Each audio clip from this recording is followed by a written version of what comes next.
This episode is brought to you by MeUndies. While MeUndies can't totally help your love life this Valentine's Day, they can offer you insanely comfy undies and loungewear to buy or gift. MeUndies has so many awesome Valentine's Day prints and styles. Plus, you can match with your partner, friends, or even your pets. This Valentine's Day, give the gift that'll keep them thinking of you and score huge site-wide savings at MeUndies.com/Spotify. That's MeUndies.com/Spotify. MeUndies. Comfort from the outside in.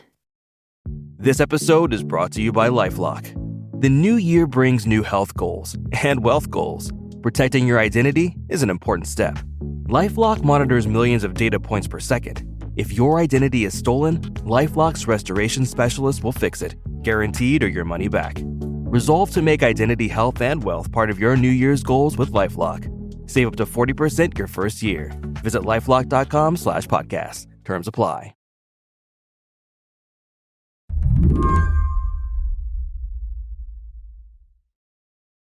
This week, the U.S. Senate is busy. Good morning. This hearing will come to order. Yesterday, the Finance Committee gavelled in to hold confirmation hearings for RFK Jr., who is Trump's pick for Secretary of Health and Human Services. The Democrats had clearly been preparing for their brief moment in the spotlight. That Mr. Kennedy has embraced conspiracy theories, quacks, charlatans, especially when it comes to the safety and efficacy of vaccines.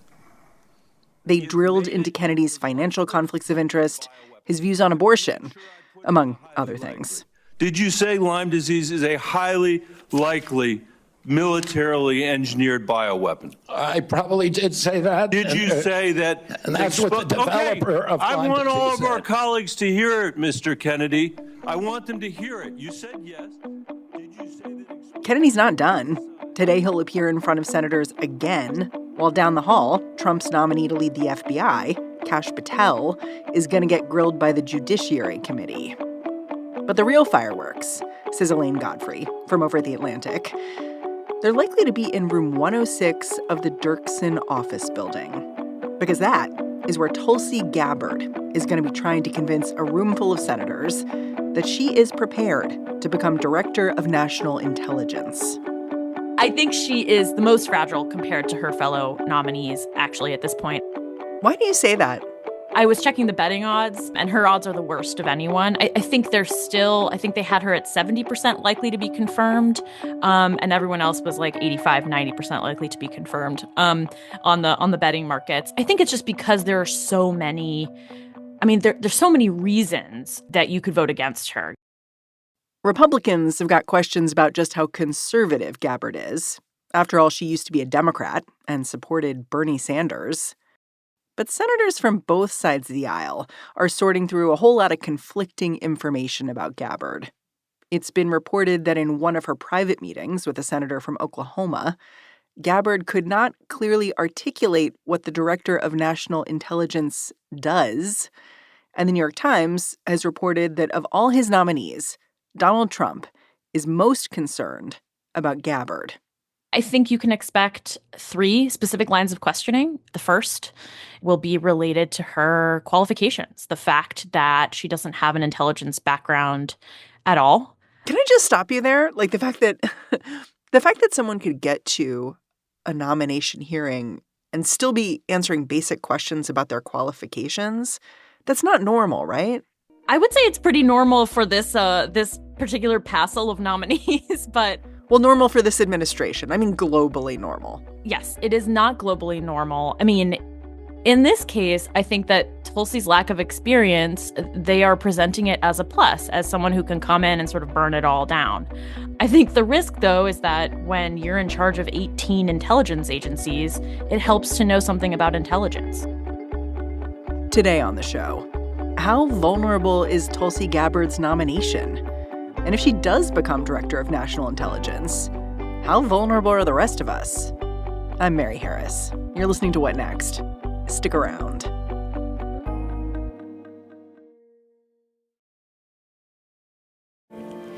This episode is brought to you by NRDC. Our nation's environmental safeguards face their gravest challenge ever: The new Trump administration is moving quickly to dismantle decades of protections for our clean air, water, and public lands. The Natural Resources Defense Council has proved it can stop these attacks. NRDC filed the first environmental lawsuit against the previous Trump administration and maintained a blistering pace, filing 163 legal challenges and winning victories in nearly 90% of resolved cases to protect wolves, bees, and other endangered species, block the Keystone XL pipeline, regulate chemicals hazardous to our health, and more. Now, NRDC is launching the legal fund to stop the Trump agenda. For a limited time, all donations will be doubled to help power their strongest legal defense of our environment yet. From climate protection to endangered species, what we do now will determine the world our children inherit. Make your match gift at nrdc.org/podcast. This episode is brought to you by Shopify. Forget the frustration of picking commerce platforms when you switch your business to Shopify, the global commerce platform that supercharges your selling wherever you sell. With Shopify, you'll harness the same intuitive features, trusted apps, and powerful analytics used by the world's leading brands. Sign up today for your $1 per month trial period at shopify.com/tech, all lowercase. That's shopify.com/tech. Can we talk about who Tulsi Gabbard is? She comes from a political family, right? Her dad's a state senator. Yeah, and I think understanding her background is really the key to understanding where we are right now. She is the daughter of Mike Gabbard, who, is a state senator in Hawaii. He's actually a Democratic state senator, but he was an independent. He was a Republican. In 1998, he led the opposition to same-sex marriage in Hawaii. You dug up this ad that Tulsi Gabbard appeared in with her dad back then. He was calling gay marriage weird marriage and saying gay marriage was like marrying your dog, which, woof, it was a lot. Yeah, and she's in it, and he says something like, I can't marry my daughter. That would be weird. And sort of, it's just, the whole thing has like a really creepy vibe to it. But yeah, I mean, again, in 98, like, I guess that rhetoric was like slightly more acceptable. And, and that movement was successful in Hawaii. And that is where he got his start. He wasn't in politics before that. He was just an activist. And, when she first got into politics was in, just a few years later, she was anti, gay marriage. She was anti-abortion rights. But, the other key thing to understand about her is her family raised her in this religious group called the Science of Identity Foundation. Yeah, and it really explains how Tulsi Gabbard and her father really came to these iconoclastic beliefs. Yes. The former followers that I talked to who have since left the group have described it as sort of Hinduism, but also Buddhism, also Christianity, also sort of like just like general yoga teachings. But that they really worshipped Chris Butler, the leader of this group, and that, there were people who were close to him who cooked for him and cleaned for him, and that, to offend him would be offending God. And, he had a lot of choice words for women. He was known for sort of berating women in the group and being a real, like, anti-feminist. And that Gabbard was sort of a student of Chris Butler's. And she has said this before. She's called him her Guru Dev, which means, spiritual teacher or spiritual master. And I just, imagine being a teenager, a young person in that group. And it helps you understand where Tulsi's, mindset was then and how she and her family sort of, why they held these beliefs. You spoke to people who left this group, right? Like, what did they have to say about it? The two women that I talked to on the record about this told me that it was abusive. It was an abusive group. The group would call this, and did in a statement to me, describe this as Hindu-phobic. But former members of the group have said it's not Hindu-phobic. It's, it's not really even Hinduism. So it's hard to call it Hindu-phobic. They told me, no, we're just calling out, the way that this man treats his followers. I was surprised by how young Tulsi Gabbard was when she got involved with politics. Like, she didn't even graduate college, right? Before she was running for a seat in the Hawaii State House? That's right. She dropped out of community college in order to run for a seat in the Hawaii State House. Yep. How was she able to win, given that she was so young and so new? In that race, people close to her at the time described her as having this army of volunteers associated with this religious group who would show up, help her, knock on doors. And she just was well known. I mean, her dad was already a really well-known guy, so she had that name recognition that is so valuable in these races. And she won pretty easily. And it sort of set off this period of struggling to form her own identity, carve out a path that was different from her father's. She really weaved in and out of political life after getting this seat in the State House. Like, she eventually left and joined the National Guard. She served as a medic in Iraq, and that really seemed to shape her worldview. And then she came back and ran for city council. So it's like she's kind of in and out of public life. I mean, and also in there, she married and got divorced. And so she was doing all this really young. She packed a lot in these, 1 decade of life. She joined the Hawaii National Guard. It ended up being the first of 2 Middle East deployments that she says really shaped her views. Because when she came back and was on the Honolulu City Council in 2010, people described her as more of a mainstream Democrat at that point. And then she ran for Congress. I mean, it wasn't very long. She left her city council seat early to run for Congress. She just was really ambitious, which, I think at the time, Democrats were really excited about. They saw in her someone who could sort of be molded, someone who was young and beautiful and smart and could really be, a standard bearer for the party going forward. She also seemed really good at recruiting people. Like the former governor of Hawaii, who's a Democrat, now he calls her a shapeshifter, which is kind of interesting. Like, it's not just she changed her mind. It's like she's a shapeshifter. Yep. She has left behind in her 2-decade political career this long line of, bamboozled people who felt really reeled in by her, really convinced by her. They loved her. They were friends with her. And then suddenly she became this different person. Yeah.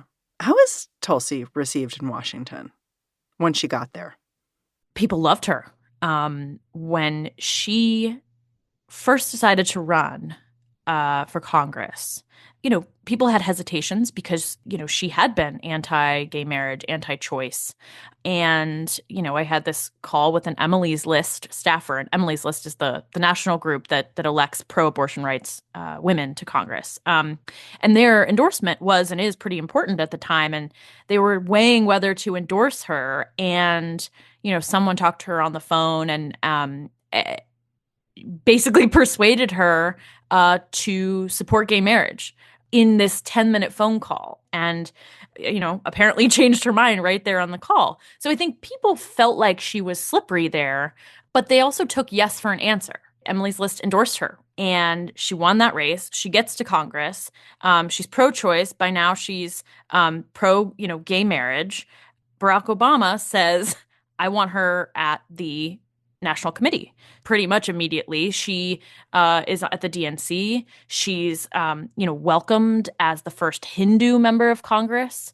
She's, a part of the Congressional Asian Pacific American Caucus.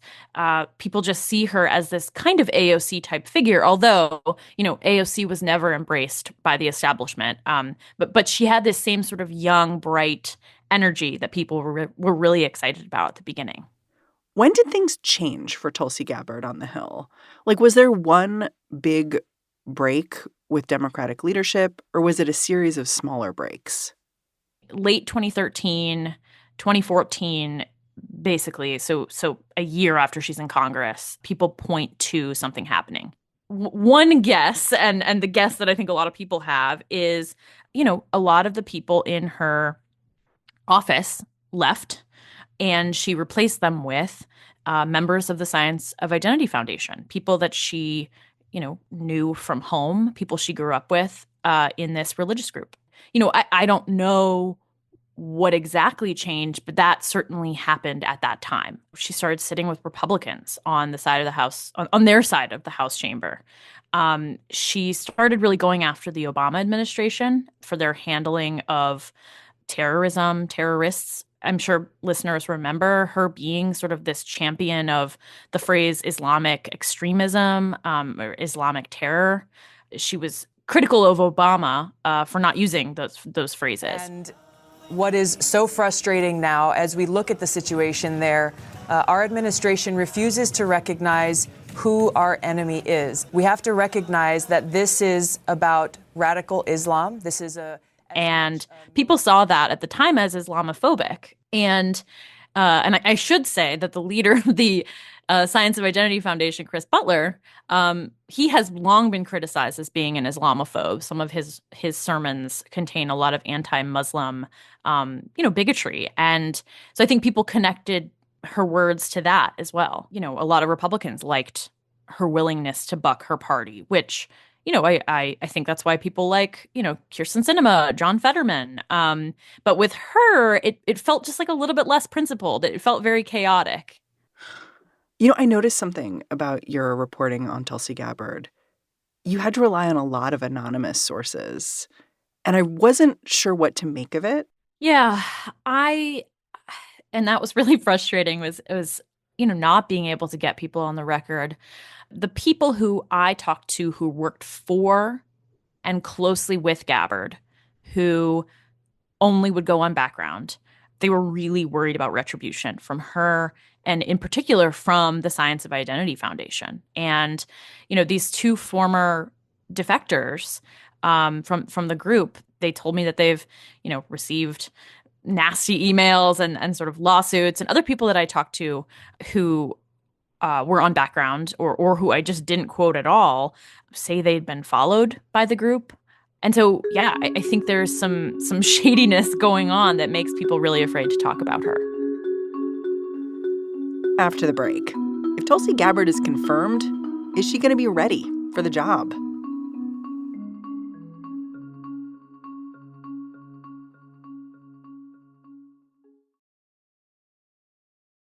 Hey, I'm Ryan Reynolds. Recently, I asked Mint Mobile's legal team if big wireless companies are allowed to raise prices due to inflation. They said yes. And then when I asked if raising prices technically violates those onerous 2-year contracts, they said, "What the f*** are you talking about, you insane Hollywood ass?" So to recap, we're cutting the price of Mint Unlimited from $30 a month to just $15 a month. Give it a try at mintmobile.com/switch. $45 upfront payment equivalent to $15 per month. New customers on first 3-month plan only. Taxes and fees extra. Speed slower above 40 gigabytes. See details. Hi, it's Willa Paskin, the host of Slate's Decoder Ring, a show about cracking cultural mysteries. Our new episode is all about the swing revival of the 1990s, when Americans seemed all at once to become completely obsessed with swing dancing and, fedora hats. I always thought the whole thing was hopelessly corny, but I've learned it's a lot more than that, too. For this episode, we talked to everyone who was anyone in the swing scene, from Big Bad Voodoo Daddy to the dancers in the infamous Gap khakis commercial. It turns out this particular fad is more complicated and interesting than I ever imagined. So, how did 90s swing music, of all things, become cool and then uncool so quickly? Find out on the latest episode of Slate's Decoder Ring podcast, wherever you listen.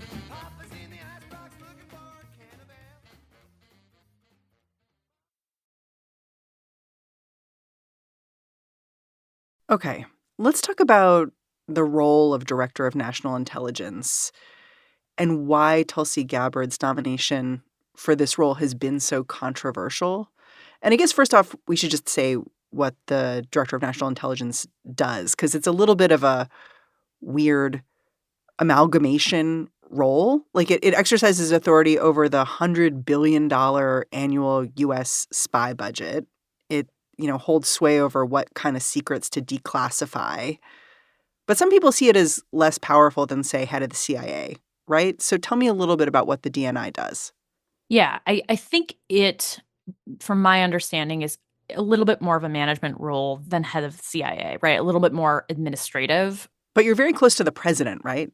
You have his ear. Exactly. So the thing that people, I think, worry most about is she would be in charge of determining what is communicated to the president, what kind of intelligence is brought to other agencies, the sort of filtration of intelligence.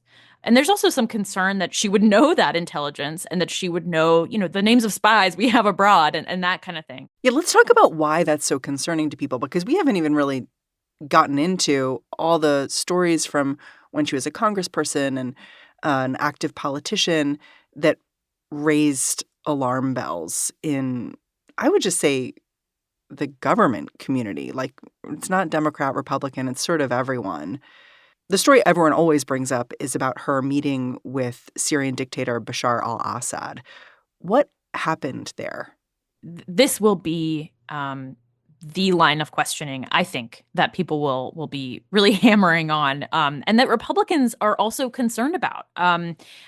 So in 2017, she flew to Syria, a country in the middle of a civil war, and she met with Bashar al-Assad.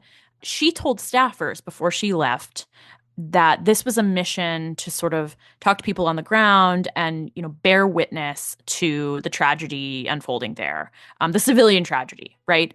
So she gets there, and her story is that they approached her. The Assad government approached her, and she had 2 different meetings with him. Just weirdness going on there. We don't know what they talked about. When she returned, staffer had, heard it on the news, and she went into her office and said, why did you do this? Now the only story around this trip will be you meeting with this, brutal dictator who's killed hundreds of his own people. The staffer told me, there's no way she didn't know ahead of time that those meetings were going to happen. She just didn't tell anyone they were going to happen. Yeah. I mean, she did also meet with regular people, refugees, but then the New York Times had some reporting that her questions to the regular people were so uninformed that the translators didn't want to translate them accurately and didn't translate them accurately, which is, that's pretty striking. Yeah, the story was that, she questioned people who had been attacked with chemical weapons by the Assad government, whether they, could really be sure it was Assad. Well, do you know that that's who did it? And the translators had to just stop translating because they were like, we're not going to ask these, victims these sort of weird conspiratorial questions. And she has long done this, sort of sided with dictators when it comes to these conflicts. She's often echoed Kremlin talking points, for example. People in, Russia state media calls her a comrade for how often she's on Russian TV and how often she, takes the Russian line. Yeah, there's this consistent rumor that Tulsi Gabbard is a quote-unquote Russian asset. And I say that in quotes because, we don't know about this, but, Hillary Clinton sort of laid this out in a podcast, her belief. But I think they've got their eye on somebody who's currently in the Democratic primary. She's the favorite of the Russians. Tulsi Gabbard sued her over it. But why does this belief persist? It persists because whether or not she is, getting a bag of cash from Putin every month to say what he wants, she has taken the sort of Putin side in a lot of public discussions. She's echoed a lot of falsehoods about Russia's war with Ukraine. And I think that gives people a lot of pause. And when she was announced as the nominee for the intelligence agency, this state-funded newspaper said, the CIA and the FBI are trembling. They're very pro-Tulsi. And I think that gives a lot of politicians pause that Russia is rooting for a particular nominee. Tulsi Gabbard also doesn't seem to actually respect the United States intelligence community, which is a community she would be in charge of in the Director of National Intelligence role. Like, she wrote a book a year ago with these really paranoid beliefs in it about the people she would be supervising. She argues that the intelligence community is part of a shadow government pulling the strings in the United States. Yeah, I mean, 2 things here. The first is that Trump has repeatedly nominated people to lead agencies who hate those agencies, right? Who want to totally gut those agencies, who want small government, and so who think that they're going to come in and cut the bloat and, turn things around. Yeah, I mean, it's interesting because one piece of analysis I read was that, Gabbard isn't unqualified for this post. She's anti-qualified, which puts her in league with Pete Hegseth at the Department of Defense and RFK Jr. at the Health and Human Services. Like, these are people who are supervising institutions they have no love for. That they have no love for. And that, in Tulsi Gabbard's case, like, she has long been an advocate for privacy rights, American privacy rights. And in particular, she had opposed the reauthorization of Section 702 of the Foreign Intelligence Surveillance Act, which permits some surveillance of American citizens when they're communicating with foreign people abroad. So she has long opposed this particular section. She has even voted multiple times to repeal it. But then, after meeting with some senators about this intelligence position, she totally flipped. She said, no, actually, Section 702 is, very necessary. It's a capability that we have to protect. And so it's both weird because she's coming in hating the agency she's supposed to lead, and yet she is also, rapidly changing her views on what the agency does and what sort of intelligence powers it has as a way to sort of, get confirmed. Yeah, it really leaves you with this question of will the real Tulsi Gabbard please stand up? Exactly.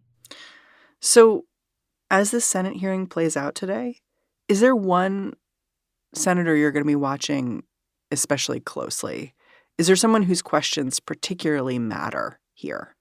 I'll be watching Susan Collins, I think, a Republican senator from Maine.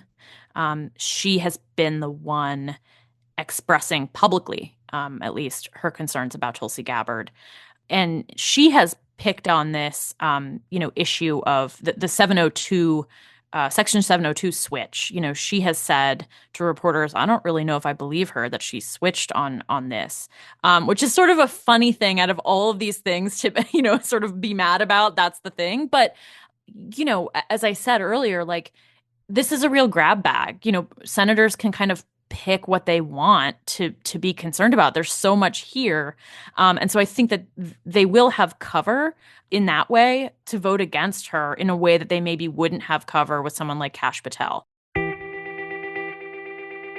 I think Susan Collins is who I'll be watching because who knows if she votes no, then it's sort of that's sort of it for Tulsi Gabbard.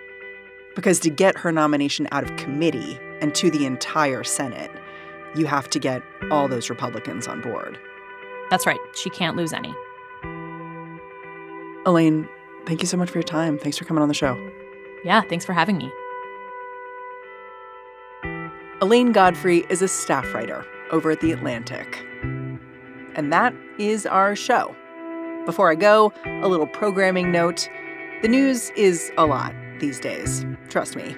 It can be hard to know what and who to focus on, which is why we're launching a new series. We're calling it Main Character Syndrome. Every other Friday, you'll get a bite-sized debrief on the one thing you can't afford to ignore, hosted by me and my friends across the Slate podcast network, from Amicus to Death, Sex, and Money. But here's the thing. These episodes are only going to be available to Slate Plus members, because without their financial support, we are toast. So if you want to hear me, Dahlia Lithwick, Anna Sale, and the rest of your favorite hosts, sign up now. And if you're not already a Slate Plus member, you can try it out for free by heading over to the What Next page on Apple Podcasts and clicking Try Free. Or visit slate.com/whatnextplus to get access wherever you listen. The first episode kicks off tomorrow, that is Friday.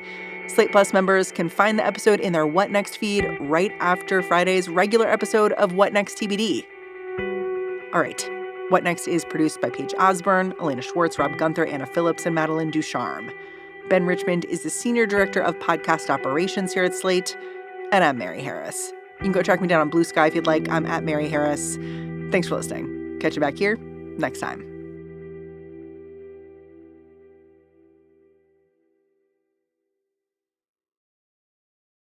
I'm Jennifer Garner. You may know me from my other job, but I'm a business owner too. Here at Once Upon a Farm, we chose the Capital One Venture X business card because it makes everything we do even more rewarding. With no preset spending limit, our purchasing power adapts to meet our business needs. And unlimited double miles on every purchase means we earn more too. And when we travel, we get access to over 1,300 airport lounges. The Capital One Venture X business card. What's in your wallet? Terms and conditions apply. Find out more at CapitalOne.com/VentureXBusiness.